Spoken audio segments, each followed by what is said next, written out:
Hello, welcome back to Outlandish Claims, everyone. I'm here with Demetrius and Mike. We're going to talk some baseball stuff, and we're going to start off with our regular what did you see last week and some predictions for the upcoming week.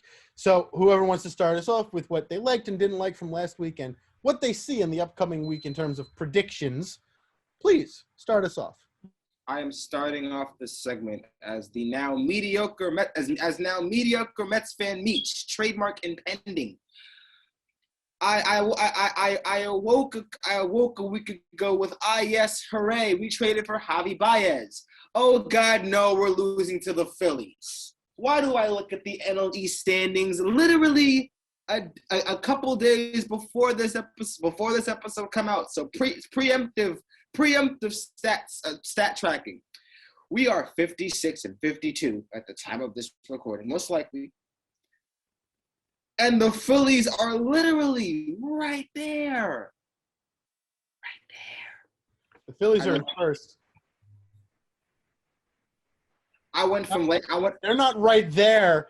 They're right there, and you're right here. The Phillies are in first, dude.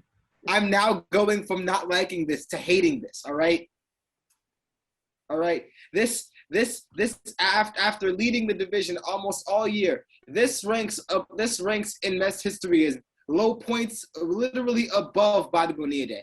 We need to get it together. How? As Mike had previously stated in our final thoughts, I'll take Yoenis Cespedes back in a heartbeat. I will take back 2015 Yoenis Cespedes in a heartbeat. I will take 2015 postseason Daniel Murphy in a heartbeat. I just need us to be good. We're in August. The playoffs are literally just around the riverbank, and I can't stand the idea of bottling this division because everyone, again, is hurt. Everybody's hurt. Pain. It's what being a Mets fan is all about. Yeah, the only good thing about the Mets is the blue and orange colors these days. Soon to be a game and a half back. Prediction. Well, no, they are already a game and a half back. You know who they're tied with? They are tied with the Braves. Yeah, it's true. Yep. But, yeah, I mean, aside from the Mets being an absolute disaster, hopefully Lindor and DeGrom get back. The Yankees look like the team that they're supposed to look like now, finally, with some shiny new toys, namely Anthony Rizzo. Other things going on around Major League Baseball. The Blue Jays are starting to reach their full potential. The Cubs look like a sad batch of Cubs. They are not Bears, that's for damn sure. And the playoff picture is really starting to get interesting. I love what I'm seeing from the Reds. The Padres look to have some cracks. We don't know how far Tatis is going to be before his comeback. And yeah, we're in for a really, really, really interesting August and September prior to the postseason commencing in October. Predictions for the upcoming week. Oof. I'm going to say that the Mets rebound and use this ninth inning stretch that they just got on to win their next 3 out of their next 4 games and recapture that number 1 seed in the NL East. Screw it. Max Scherzer goes hitless through 4 in his next outing. Wait, Max Scherzer goes hitless, as in Max Scherzer doesn't get hits? Or 4 innings. You mean Max Scherzer throws a no-hitter through 4 innings? Yep, in his next outing. Okay, because goes hitless versus has a no-hitter is different. COVID in Milwaukee. There's 10 people on COVID IL for the Milwaukee Brewers. What does this do for the Brewers' chances? Because 2 of the people are Adrian Hauser and Eric Lauer. They're back end of the rotation, who's actually been having a really solid season. I mean, I think the short answer of it is that it does absolutely nothing. The NL Central is theirs. Okay, the Brewers are 22 games over 500. Let me state that again. They are 22 games over 500. That is 7 games ahead of the Reds. That is 11 and a half games ahead of the Cardinals. And that's 15 and 25 games, respectively, ahead of the Cubs and Pirates. This is a team that has multiple pieces. That's 8-2 in their last 10, and ultimately, where they stand out, ironically, is on the road, right? So on the road, they are 34-19. I just have it up as of today, and they're 32 compared to 32-25 at home. So that goes to show that this team is built to handle adversity. Obviously, COVID has altered just a bunch of teams' plans and forced them to navigate in ways that we couldn't have predicted over the past 2 seasons, right? But when you have a team that's 22 games over 500, again, 22 games over 500, the only thing that they need to focus on is getting Corbin Burns some run support, okay? All right, we would be talking about a Cy Young candidate right now if they got that boy some damn runs. You love what you're seeing from Woodruff. You love what you're seeing from Burns. You love what you're seeing from Peralta. You love what you're seeing offensively. I mean, they'll get through it. Well, we'll move right along. Doesn't look like Demetria has much to add to that. We will move into the well, let's just go into the AL East. I mean, we already basically covered the Mets collapse. You started talking briefly about the AL East and the Yankees playing. Like, who's going to end up winning the AL East is the question here. I have the answer. It's the Rays. Again, like I said 2 weeks ago, the Rays. The Rays are going to win the AL East. I don't care how, but they're going to do it. The Yankees have shown that they decided that when the cat's away, the mice are going to start to play. So there's that. Has anyone heard the name Boston Red Sox since like May, maybe June, if we're lucky? And Vladdy Jr. is basically the kids are basically saving them up in Toronto, who finally went back home. So Drake did say, "Just hold on, we're coming home," and they're back in Toronto now. So maybe that means something. So that only leaves one answer: the Tampa Bay Rays, who are missing some valuable pieces, traded away Rich Hill, and then did absolutely nothing else at the deadline besides get Nelson Cruz. But hey, you can still win the division off of that, right? I think so. I think so.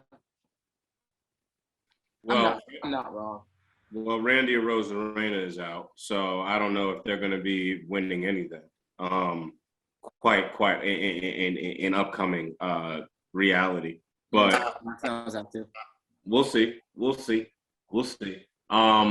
Yeah, I know that I know the sexy choice is the Blue Jays right here, but as I've been doing all year, I'm going to stick loyal to my pick.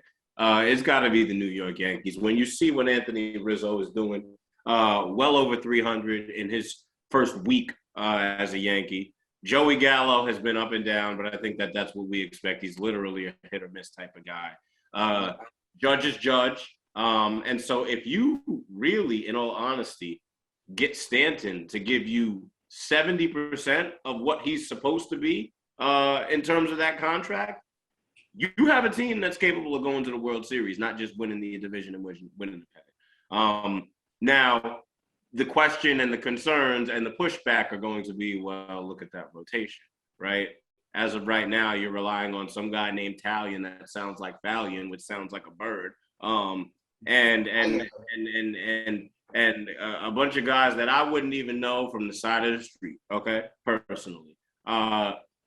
Cole is out. Montgomery, I believe, is still out. And so they've got a lot of young kids that are up and comers, but I like this kid Ridings. I like Zach Britton, the way that he's been pitching lately. Chapman, as long as you keep him in a closer's mindset, he's going to be okay. This is a team that's ready to make a run, and you start to see that come to fruition with the juice that's been injected into this team in terms of those bats. So just real briefly, David Ross, it took only 7 pitches for the Cubs manager to get thrown out for arguing balls and strikes. Has it finally reached the MLB, and it's not just pundits like us and people elsewhere maybe? Is it finally reached the MLB where people are like, okay, bring in the robo-umps? Or is this a one-off? Because 7 pitches in seems a little Yeah, I'm inclined to say that it's a one-off, but that being said, I'm just going to say it. The MLB is soft in terms of the leashes that they give managers and players to sort of go off compared to the other leagues. Um, you say you tell a guy his breath stinks in the MLB, or his shoestrings untied, or his hat's on the wrong way, and all of a sudden you're ejected. That's literally how much of a joke it is. And I understand that you want to keep the integrity of the game over a game that hasn't really been full of integrity throughout its entire existence. But that's all right. That's all right. That's all right. I'm sure Tony La Russa knows a thing or two about integrity. Right, exactly. I get it. All the baseball pundits, the purists, whatever the case may be. I think when it comes to the robo-ump argument, we have to be fair and be pointed in how we make that argument, because when we're talking about robo-umps, what we're talking about predominantly is the strike zone, right? So I don't necessarily want to drag additional issues into that when in reality, what could be done in the immediate interim is some sort of just meeting of the minds between the umpires union and ultimately MLB to see how can we mitigate guys like David Ross getting thrown out within 7 pitches, because I think it's absolutely ridiculous. All right, I honestly, he hit on the head. It's insane. As I've aforementioned in a separate episode with Adam, which you guys can go watch, by the way, if you haven't seen it. Baseball, as far as purism goes, sucks. As they would say, get with the times. It shouldn't. I don't know why. Like 7 pitches to get ejected on some whatever. Like, come on, no. I bet you can breathe on an umpire the wrong way now and you get tossed. All right, now that my sound's working, I'm going to give a quick rundown of all my answers to those things. So, in order, what I saw last week, the Rays are actually not choking yet. I still think they're gonna, but let's go Blue Jays. Where's my J? Let's go Blue Jays. I believe in you. Claims for the week: Red Sox continue to tumble. Rays start tumbling a little bit more. They're currently having some issues with Baltimore. I think they're going to lose it out. Yankees and the Blue Jays are going to start catching up. I still don't think the Yankees make it, but they make it interesting. Blue Jays win the East, though. That answers my next question, which is who wins the AL East? I think the Blue Jays. As far as the Brewers go, they'll be fine, but those two together are looking, and are looking like the tandem, looking like they're going to be the postseason tandem Milwaukee version of Charlie Morton and Colin McHugh, just minus the cheating. So, hopefully they get back together soon, because them working in tandem, that's a really good mix, because that's an entire game just between the two of them, and they've been doing really well. Them pitching Game 4 or Game 5 in a series. You follow up Corbin Burns, Brandon Woodruff, Freddie Peralta with those two, you're done. And then David Ross getting thrown out. I'm going the other way. I think it's finally hitting the MLB that people want the robo-umps. Because now, 7 pitches. I understand they absolutely need to start giving leeway to the managers and the players. But it took 7 pitches for David Ross to flip his lid, man. You know how bad you have to be calling balls and strikes to go after 7 pitches to go out and yell like that? Dear God. Get it together, MLB. And honestly, we know you're not gonna, so just get the robo-umps in there. Robbie, if you're listening, if you're watching, which I hope you are, please subscribe. Get the robots. All right? Call up Elon Musk, get the robots. So, with that being said, I have a stat of the week that I would like to bring across. Now that Joey Gallo and Giancarlo Stanton are Yankees, the latter we don't know about, they're actually on pace at some point to break Reggie Jackson's strikeout record of 2597. My question to you, fine gentlemen, is who are the only other 4 players, might I add, to strike out more than 2,000 times in their careers? Wow. Bonds? Seems like No. a stretch, but yeah, all right. I didn't think so. That was a stretch. Mark Reynolds. No. And I made a mistake. It's 5 feet. It's 5 players. Hey. Are these names we're gonna get? Oh, they better be. Okay. There's some pretty big names. All right. Oh, Mark McGuire. No. Canseco? No. Wow. All right. I'm throwing out every kind of name on this. Frank Thomas. Mm-mm. All right. Who played like 20 years? Hank Aaron? Willie Mays? Okay, 25, more than 2,500 times. No, just 2,000. More than 2,000. It's just Oh, one more than 2,000. 2,000 times. Manny Ramirez? No. Believe it or David not. Ortiz? No. Yeah. Jason Giambi? No. Incorrect. Jason Giambi? No. I said it was incorrect. Oh, man. Let me start a new recording. Oh, Mike wait. Jackson's I've got one. Adam Dunn. Yeah, that's one. Adam Dunn is one. Andres Galarraga. That's 2. The hell did you come up with? Are you looking this shit up again? I swear to goodness. I looked it up Monday and I was like, yep, that's it. I found the one. Yeah, Andre Galarraga. The only reason I remember that is because he was in MLB 2K5 and was an absolute. That makes sense. Let me know when you guys have caved. BJ Upton? Also, no, he is on pace. He's on pace, but he hasn't gotten that 2,000. I like this question. A-Rod. Yes. All right. There's one. We have our 3. Are you guys ready? No, I'm not ready. No. Hints. What years did they? What year? What? Just give us decades. What decades did they play from? Don't give us exact year. Late 90s, 2000s. Both of them? Andrew Jones? No. Late 90s, 2000s. Okay, so that's my time. Sosa. I said McGuire. I never said Sosa. That's my own fault. Fault. Palmeiro? No. We've got the other 4. We're just missing the one. It wasn't Griffey. No. Okay, good. Okay. That would have been a shocker if it was Griffey, let me tell you. A home run hitter. What the hell was his name?